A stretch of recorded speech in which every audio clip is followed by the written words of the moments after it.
Mhm. And that's right. Just to bring it back to the Dave Chappelle culture special again. So there's a lot of backlash from the transgender community. Mhm. Do you think do the transgender have a right to feel offended by his work, or is it you're watching Dave Chappelle show? It's something that you should expect. Like I think if you understand who he is and you're a fan of comedy, like I said, not everybody gonna like you. Yep. And uh, I I don't like going to certain things, and my wife like, but I go, but I'm not critical, because she's enjoying it, and it all comes down to choice. Choice. Yeah, you know what I mean. Like if you're looking for something, you go find them. You know what I mean? Because you heard or somebody told you, you know. But if you're going there with open heart and you're going to understand why comics, comedians, or any kind of public speaker is doing what they love doing, you're going to find there's something behind all of that. And it's not hate. I don't think so. Because you don't love doing that. You know what I mean? It's you gotta go find out. What's really in there. Go look at his old interviews. That he married a Filipino girl. Oh, you did? Yeah. Oh, you never know that. No, I He's didn't. half Filipino. Yeah. I mean, he gets it. He gets it. He know who he's talking to. And I've been a fan when he first started because of his uniqueness and what he brings to the stage. So, come on, you cannot judge the book by its cover. You gotta go read the book. Go read the book. Okay. Cool. So you have any other questions? I'm glad you're open to that and you're not part of that. That's Part of what? no, I don't know how the cancel culture. They got I think everyone has the right to feel and believe a certain thing, but I don't know if this helps by attacking. You know what I mean? So, ask, talk, sit down. Mm-hmm. Well, like for me personally, I think you have a right to feel how you feel. So I think if the transgender do feel attacked by Dave Chappelle, I think they do have a right to feel that way. And I'm not of the community, so I can't tell them how to feel. But and I do strive to be an ally of the LGBTQ community. Mm-hmm. But it is what it is. Yeah, no, I have family members, my children. I have a son that's going through a transition. I know, but I also taught them that not everybody is going to be open to your beliefs and the things that you do, and you got to respect that. So that's the biggest difference. You know what I mean? They weren't around hate. They weren't around angry parents. They were around, my children were around people that they knew loved them, and they can have a broader view of the world, and they get it, and I'm proud of my kids, all of them. They had to live through the fact that their dad is a celebrity, so people have expectations, and it's a lot harder. They got bullied, but I appreciate them because there's no hiding in my family. If I'm struggling with something, they go, no. If I need to let them know that I love them, I care about them, I'll do whatever. It's going to be said because I never got that growing up. My dad was a Filipino guy that, You're Filipino, right? We're not. Yeah. You know, there's two types of Filipino men, right? Yeah.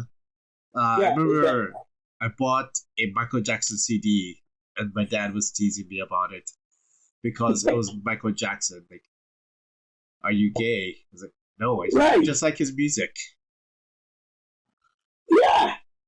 Well, same thing. That's exactly it. You know what I mean? Like, I wanted my dad to say, "Hey, I love you." Couldn't get him to say that. There's two types of Filipino men. There's the angry Filipino man, which was my dad, who's critical of everything, and then you have the horny Filipino man that loves everybody. That's my uncle. You know, I picked up the characteristics of my uncle, the hard work for my dad, and I just, I Filipino 2.0. You know, instead of being just one, just this angry Filipino man, like hard to share my heart because I don't like hear that. Yeah, but my dad wasn't very open about his feelings, but that's okay. You kind of learn to change, or you learn to what you feel you don't have when you grow up. You kind of want to instill in your children so they feel more. They feel that they know how you. To me, that's how you win it. That's how you win people over. You don't press it. You educate. You know what I mean? Like, not everybody gonna accept. And if you sat down and you talk to somebody, right, instead of like, oh, cancel you, I'm gonna, what does it do? What is that doing? Because a lot of people like Dave Chappelle, and a lot of people don't like Dave Chappelle. A lot of people like Trump. A lot of people don't like Trump. A lot of people like Augie. A lot of people don't like Augie. A lot of people like watching Queer Eye. There's a lot of people that don't like watching Queer Eye. I like watching Queer Eye. It gives me ways to, wear clothes. Yes, exactly. Yeah, so there's about value in everything. Yeah. And when you're angry and you're mad, it's hard to sell what you're selling. You know what I mean? Like, let him do his job. There's people that he's catering to. Go do your job. Make the world better. Let them know there's challenges in the LGBT community. Let them know that they have support. Let them know that there's going to be great leaders one day if we keep being humble, being respectful, understand that there are challenges, To me, that's how you win people over. You talk to them like, wow, I never know that was about. I never know you felt that way. How come you feel that way? And then try to find compromise. And if not, respect that. I still will show you aloha. I'm not perfect. I'm pretty sure you're not perfect too. And I think that's what's wrong about the road. And then part of it is on social media. Everybody's looking for attention. Everybody wants more likes. Nobody's talking story like this. Yeah. So it's just attention getting instead of a conversation. Absolutely. Good, man. Dude, you're doing comedy now, you're doing improv. My advice, and I love doing improv, because everyone's looking for a quick joke. Don't ever do that. Oh, yeah. You know why? Because what you're learning how to do is you're learning how to act. Yeah. Really. Yeah, that's what I call it. I don't. This is my definition of improv. Improv is just honesty on stage. Right. So you're just being honest in the character you are. You're honest, and you're just acting like the character. As long as you act like the character, you'll get laughs. You don't even have to try hard to get laughs. I think part of it too is comedy. Comedy is like relating. When I say something that's an improviser that the person relates, I will get a laugh. And I'm sure you're aware as a comedian, when you say something and somebody in the audience relates, I understand that. That gets a laugh. Right. It can be like the most innocuous, innocent thing, and that will get laughs. Yeah. And you know how you get better? Just keep doing them. And then secondly, the people that come in to see you, they come in to laugh. They're not there. That's why, like, I get mad when they show videos or you go there for heckle. Like, people are paying for see you heckle. Yeah. You know what I mean? Shut up. Like, dude, I used to be like, if the guys heckle by, we go outside. I stop the show. And yeah, it's go outside because you're ruining it for everybody. Like, you like be a comic, come on stage, but I do what I do.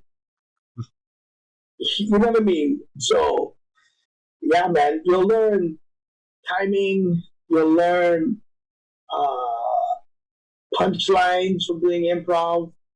I always tell young comics, like, if you get a chance to do improv, do it, because if you can add acting in your comedy, where you can play a character, it just takes you to a different level. Yeah, it draws the audience in